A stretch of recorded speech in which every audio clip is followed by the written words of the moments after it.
Om Shanti. I wish all my dear brothers and sisters a very happy Shiv Jayanti today. Today in the Brahma Kumaris, we are celebrating Shiv Jayanti and precisely the 85th Shiv Jayanti. And what that means is the 85th birthday of God Shiva. And I want to announce to the world today that it's been 85 years since God Shiva has arrived. And as the title suggests, Shiva has arrived. So I want to take this opportunity to announce the good news that the Father of humanity, God Shiva, has arrived, and it's been 85 years since he has arrived. I will not take this opportunity to explain to you how he has arrived and what is the method he has adopted and other things. If you are interested in those matters, you can undertake the Raj Yoga course offered by the Brahma Kumaris free of cost, and that will answer all of your questions regarding that. But on this auspicious occasion of Shiv Jayanti, I want to take this opportunity to share with you the message that God Shiva is sending out to his children. It's been 85 years, as I said, and the work of God has been going on. And he has come here to share a message with humanity. And that message is what we will focus this class on. Whether you are a seeker or not, whether you are a theist, an atheist, or an agnostic, this message is very relevant for you because we are going through times in which every human is making an attempt to find a solution to the problems that the world is going through today. But no human in any capacity is wise enough, powerful enough, virtuous enough, or capable enough to find a solution to these problems. And that is why, irrespective of your religious beliefs, irrespective of your spiritual orientation, it is God who you have to look up to, because the problems created by humans do not have a human solution these days, and humans have created a mess for themselves, and now we are living in that mess and we do not know how to come out of this mess on our own. And that is why we want someone extraterrestrial, someone who doesn't belong to this human world, and someone who is coming from the beyond to give us the path, to show us the light with which we can find the way to progress ahead. And that is God. And this is why God has come, because humanity is going through a very perilous period, and humanity is suffering the most in these times, and God sees us as his children, and every parent doesn't like it when his child suffers. So he comes and tells the child the way out of his suffering or misery. Now, everybody has a perception, or most people have this perception, that God, if God exists, God should do something about whatever is happening. But God has apprised us of the law of karma, and he says that only the creator of the problem has the power to solve the problem. So I will ask you as parents, so when you are the parent of a child, you always want the best for your child, but you cannot save your child from himself. So you can save the child from the world, you can save the child from miscreants, you can save the child from dangers, from problems, but you cannot save the child from himself. And if the child has made himself or has started having a personality which is not going to do good to the child itself, then the parent has to give up, and he can only teach the child. He can plead to the child that you do better, you mend your ways, but you cannot save the child from himself. So there are so many parents who say, my child has a drug problem, or my child is lazy and irresponsible and he doesn't understand the seriousness of doing something or not doing something. And then the parent, however hard they try, are not able to save the children from themselves. And this is basically what God is also telling us, that the problems that we are facing or whatever we are going through internally and externally is not because of how the world is, but it is the other way around. That is, the world is what it is because of what we are creating on the inside and the outside. So we are our own enemies and we are our own friends. So what God is telling us is, in Hinduism there is a very good saying, Manushya api apna mitra or api apna shatru. So you are your own best friend or you are your own worst enemy. And this is what we have started doing to ourselves. We have turned ourselves against ourselves. So now, what is it inside us that we have turned against ourselves? So God is telling us that we are not what we think we are. So we think we have a social identity, a physical identity, a professional identity, a religious identity. So sometimes when somebody asks you, you say, my name is so and so, and my qualifications are so and so, my post position designation is so and so, my religion is so and so, my race and ethnicity is so and so, or my nationality is so and so. So we think we are all of these factors combined together. But then God tells us that you are not your physical identity or your social, professional, national, ethnic, racial, or any other identity. What are you?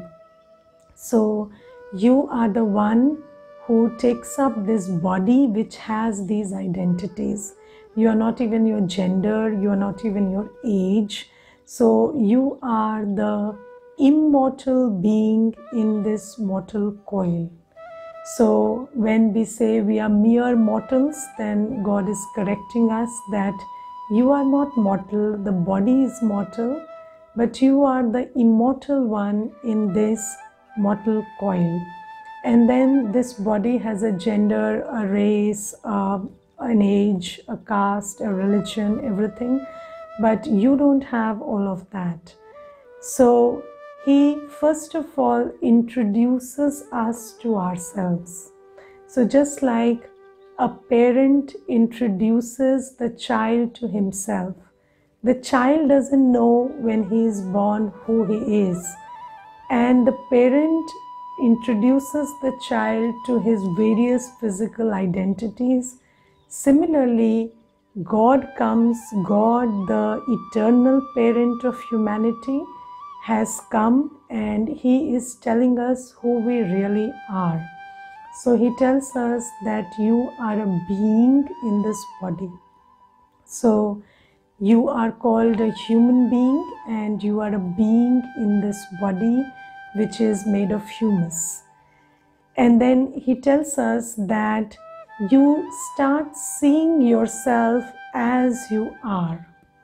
Right now, you are seeing yourself in identities which are in a mess right now. So look at your physical identity. So there is a lot of challenge to your physical identity, because these days there is a disease and there is a virus which makes us always feel that anything can happen anytime, and if I do not know whether this body will exist tomorrow or not. So we have a lot of fear associated with our physical identity. And that is why when we are identifying with that which is not permanent, which is ever changing, we are having an identity crisis. So we are going through a phase of identity crisis because we are identifying with that which is ever changing and not permanent.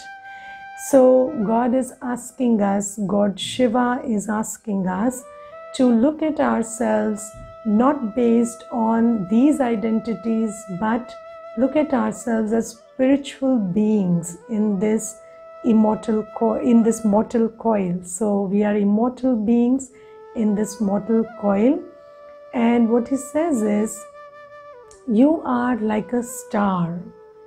You are like this being, this light in this body, and your qualities are knowledge, purity, peace, love, happiness, bliss, and power. So first of all, he changes our self-image or self-perception about ourselves. So what he is asking us to do is, if we want to turn our assets not against us but in favor of us, so right now our own consciousness, our own attitude, our own vision, and our own action is turned against us. So he is making these four things, our consciousness, our attitude, our perception, and our action, turn in favor of us. And he says that your consciousness of who you are is turned against us because you are in the consciousness of the body or the work you do or the things you have. And you say, I am the owner of this house, or I am an engineer or a doctor, or I am fit and smart. And then all those identities are not permanent. They are open to attack, they are open to change, and that is why there is a fear in our hearts that I might face an identity crisis tomorrow, because our own consciousness of who we are. So when I use the word consciousness, it means a sense of who you are. That is turned against you, because if you base your identity on something that is impermanent, then it is like sitting on a rocky chair and praying for stability. That's not happening, because the chair is meant to rock. Similarly, if you look around and ask yourself which aspects of your body or your profession or your social identity or your religious identity are never open to attack, and which aspects of you or in these spheres are permanent, then the question is, nothing about these things is permanent and everything is bound to change.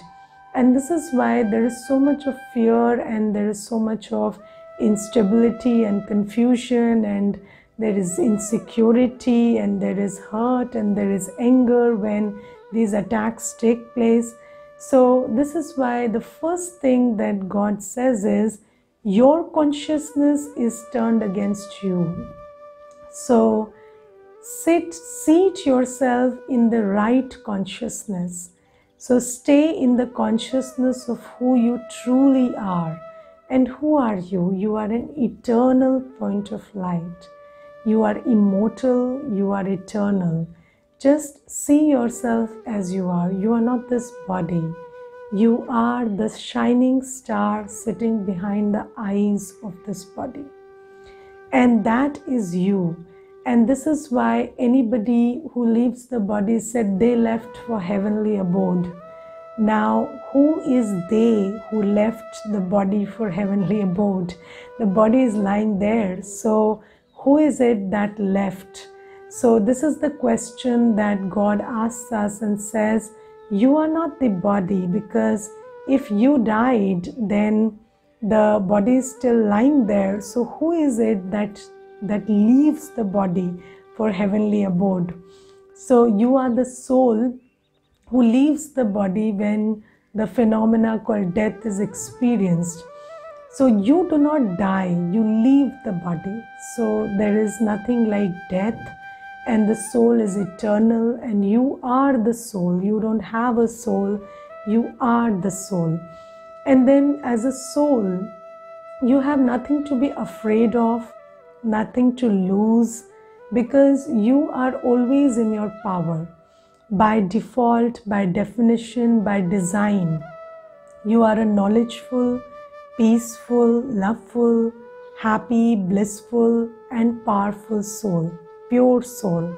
So when you seat yourself in the right consciousness, then all these doubts and fears and negativities and these other negative emotions that emerge from the wrong kind of consciousness about yourselves just vanish. So you don't have to make a lot of effort to drive out the darkness.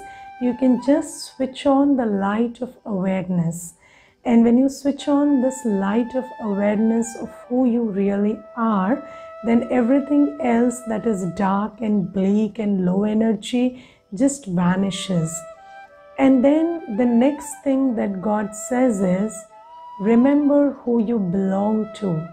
So we have always prayed out to God, saying that you are the Almighty and that you are the ocean of virtues and you are the Savior. And then we have, along with that, added that I am a nobody and I'm weak and I'm like this speck of dust and I'm a nothing. But God says, I am your parent and you are my child. And here He also clarifies that just like you are a point of light, you are a point of energy, and you are separate from the physical form which you take to play this role on earth. Similarly, God is also just like you. You are His child. So a child is just like his parent.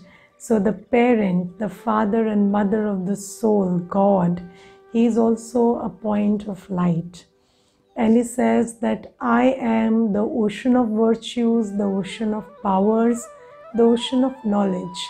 And you are my child, and you are also the master ocean of virtues, ocean of powers, and ocean of knowledge. He says you are no less. So do not identify yourself with your physical parent.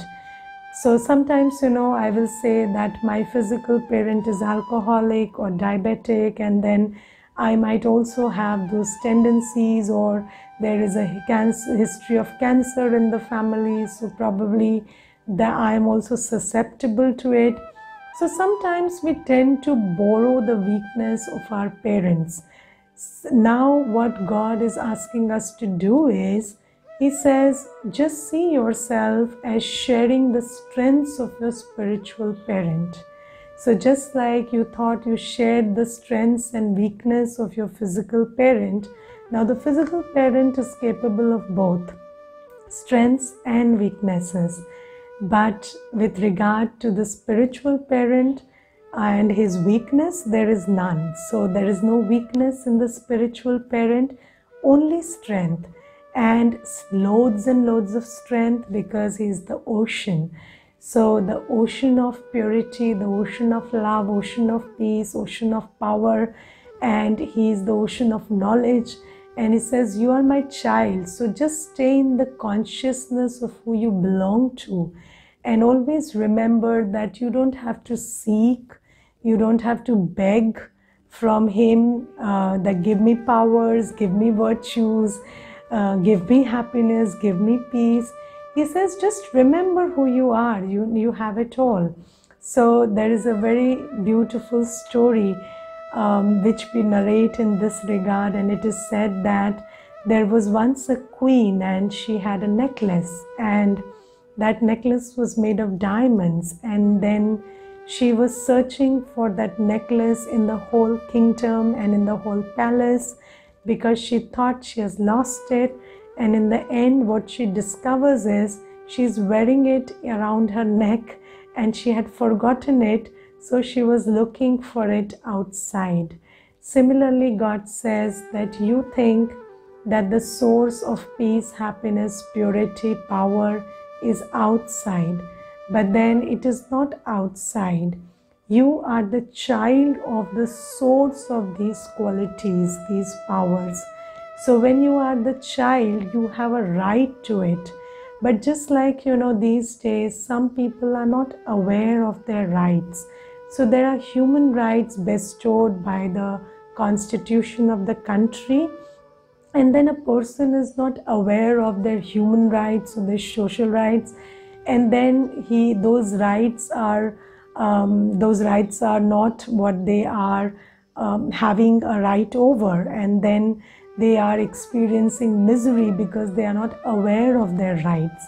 Similarly, God is saying, bring into your awareness that you are the child of God, who is the ocean of knowledge, virtues, powers, and as a child you have a right to these.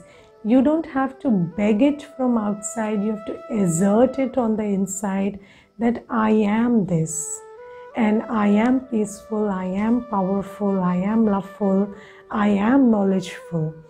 And then God says that since I am here, you have access to all of these. But then how will you be able to access these virtues or these powers? By turning your mind to God. So how do you turn your mind to God? So you see, God tells us a very simple formula for accessing His powers and virtues. He says, forget the body, the religion of the body, the relations of the body.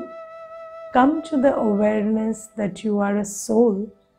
Turn your mind to me and take power from me. So these are the 4 steps he says. First thing is, forget this external world. Come to the awareness that you are a soul, that you are a being of light, that you are the child of God. And as soon as you think of yourself as the child of God, you can turn your attention to God. And when you turn your attention to God and link your heart with the ocean of peace, purity, love, and power, then you can draw that power into yourself. You can draw that peace into yourself. So you see, these days, when I say we humans have become our own enemies, so I gave you this very strong statement, and probably some of you might be wondering, what makes me say that we are our own enemies? So why am I saying we are our own enemies? Because what we are doing is we are turning our own consciousness against ourselves, and we are turning our mind and intellect. We are turning our attention and our mind to those things which are not okay. So you see, there is a very simple rule. If you turn your mind and your attention to something that is not okay, you will not be okay. So you become like the one you pay attention to. So let's take a very simple example. Let's say my body is not okay. Now let's say I am experiencing certain symptoms in the body, but I have not paid much attention to them. But suddenly I run a test and I become aware that there is some problem with the body. And then what happens is the whole being inside is captured by that problem when we have it in our awareness or in our attention, or it becomes part of my thinking. So as soon as you turn your attention and your thoughts to that area which is not okay, you also start getting upset or disturbed. So this is what is said. So when you turn your attention to something that is of low consciousness, that is in low vibration, low frequency, then your frequency, your vibration also starts going low. So what God says is, if we want to raise the collective vibrations, the collective frequency of this planet, what we have to do is, we have to turn our attention and our mind away from this world, which is going through a phase where nothing is in a state of in a state of goodness or in a state of beauty, and we want to turn our attention to that one which is vibrating at a high frequency. So this world is going through a phase of degradation, and the frequency of this world out here is not very high. The vibration is not high. The vibration is not positive. And there we have in the beyond God, who is radiating the frequency of peace, love, happiness, beauty, power, everything. So if we want to change the collective vibration of this planet, what we need to do is withdraw our attention from this external world, which is vibrating at a low frequency, turn our attention and our mind to God, who is the highest consciousness, who is vibrating at the highest frequency. And when we turn our attention to God, then we start absorbing His vibrations. So just like you see, there is a process called osmosis, in which you soak certain dry seeds in water and you leave them overnight, and then in the morning the seeds become full and healthy, and then the nutrients inside get activated because the water gets absorbed very well. Similarly, if you turn your attention and your mind to God, then you start absorbing His qualities, His virtues, His powers, His frequency, His vibration. And then by soaking that in, you start vibrating at that frequency. Just like you see, when this world is going through a period where everybody is in fear and sorrow and pain and insecurity, we are all absorbing those vibrations by turning our attention to it. And how are we turning our attention to it? By tuning in to the TV or tuning into the radio. Now you see, that event is happening somewhere outside. It might not be happening in your neighborhood or in your house. It might be happening at a distance. But when you turn your mind to it, when you turn your attention to it, it starts coloring you.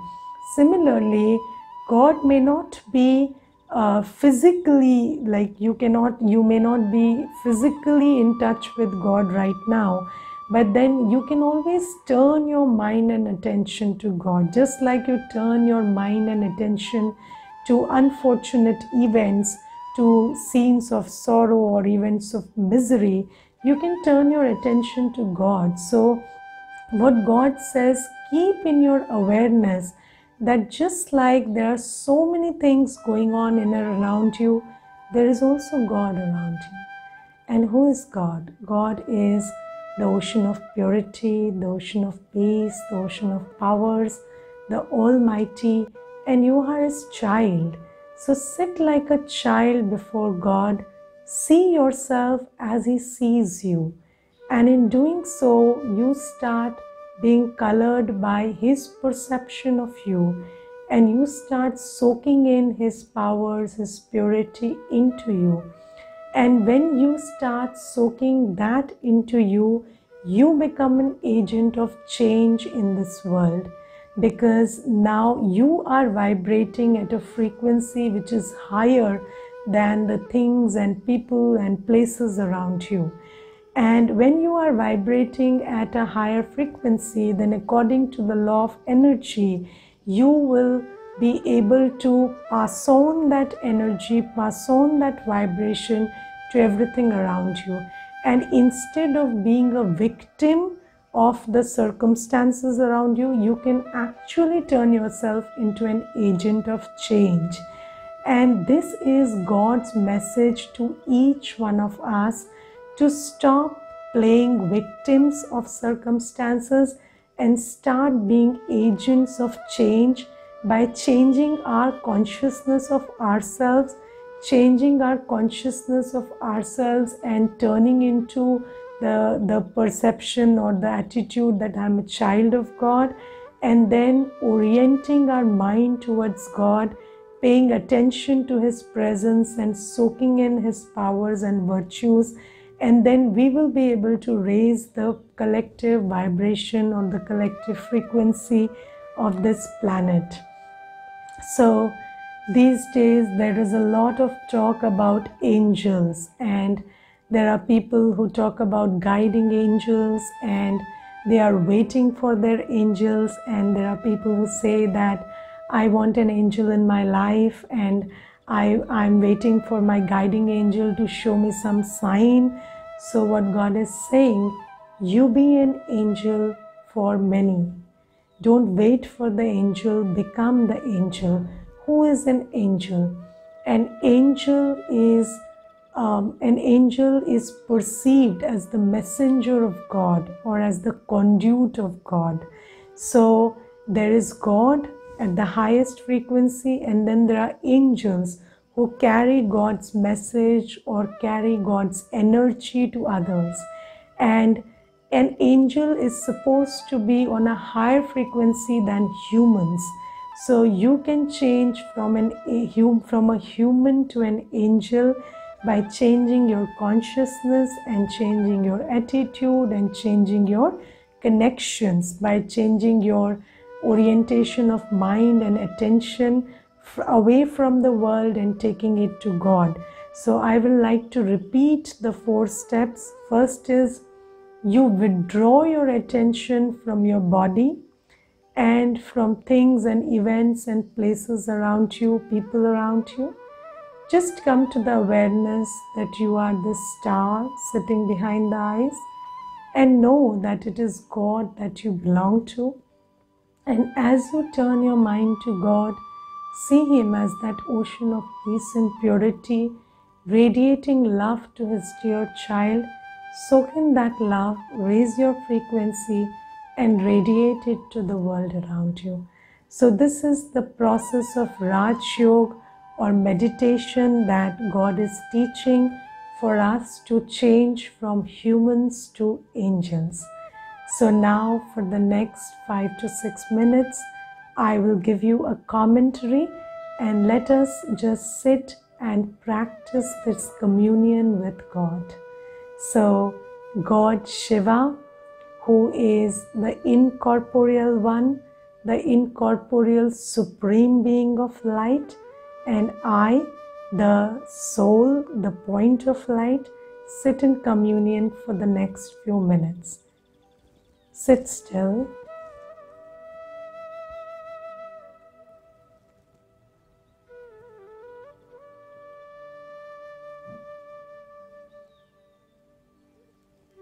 Look at your attention that is scattered everywhere, and slowly, gently bring it to the body.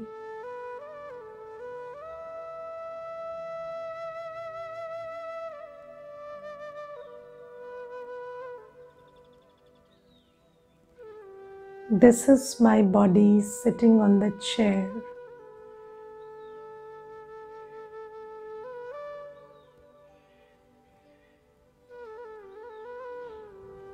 Now move your attention upwards and take it to the center of the eyes.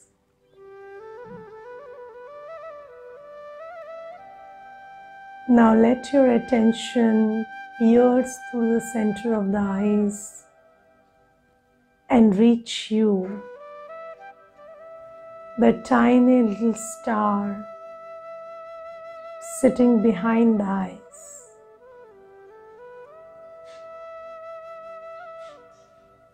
See yourself as the pure being of light, independent of the body. I am this eternal point of light. I have taken this body. I will leave this body. I continue to exist before and after this body. I am the star. I am the eternal light. Now turn your attention to God,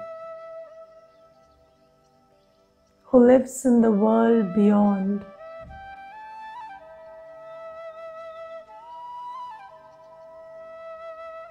That world is a world of light. In that golden red world of light lives God, the ocean of love, the ocean of power.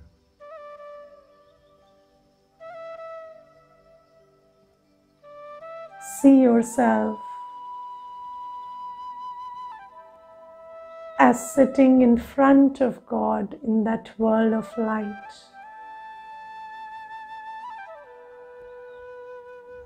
bathing in the rays of love emerging from your Father.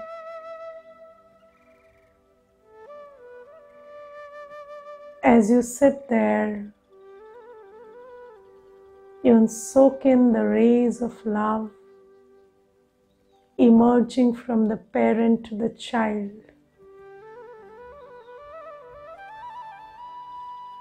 God loves you unconditionally. He sees you in your virtues and powers. He sees you as an agent of change. He is filling you with whatever you need to carry out His task. Just allow yourself to soak all that in.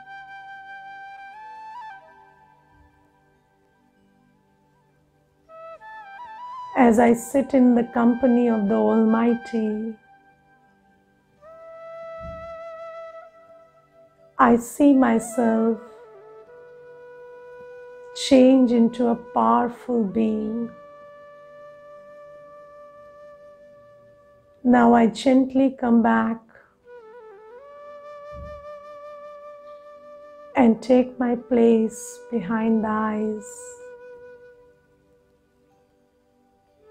and allow those powerful vibrations to flow into the body and into the atmosphere around me through my eyes.